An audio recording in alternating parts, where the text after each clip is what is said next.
আচ্ছা মামু, কেয়ামতের ময়দানে কিছু মানুষের পাপ থাকবে এবং নেকিও থাকবে, কিন্তু পাপের পাল্লা ভারী হওয়ার পরে তাকে তো জাহান্নামে দেওয়া হবে, কিন্তু তার যে আমলগুলো আছে এই আমলগুলোর কি হবে?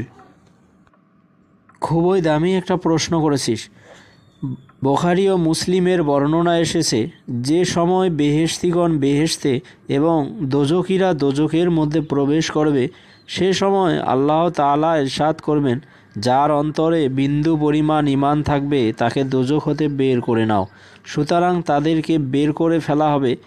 যারা জ্বলে কয়লায় পরিণত হবে তাদেরকে আবার নাহরুল হায়াতে ফেলা হবে। আর সেই নাহরুল হায়াত হচ্ছে জীবন্ত ঝর্ণা। এর মধ্যে ফেলবার পরে তাদের চেহারা আগের মতো হয়ে যাবে।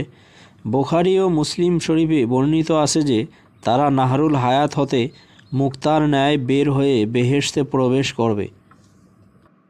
আর এই জন্যই বলবো, পৃথিবীতে যতদিন বাঁচবি ততদিন ভালো কাজ করার চেষ্টা করবি। কেননা তিরমিজির বর্ণনায় এসেছে, দোজখী যখন দোজখের আগুনে দগ্ধীভূত হবে তখন তার উপরের ঠোঁট উঁচু হয়ে মস্তক পর্যন্ত পৌঁছবে এবং নিচের ঠোঁট ঝুলে নাভি পর্যন্ত পৌঁছাবে।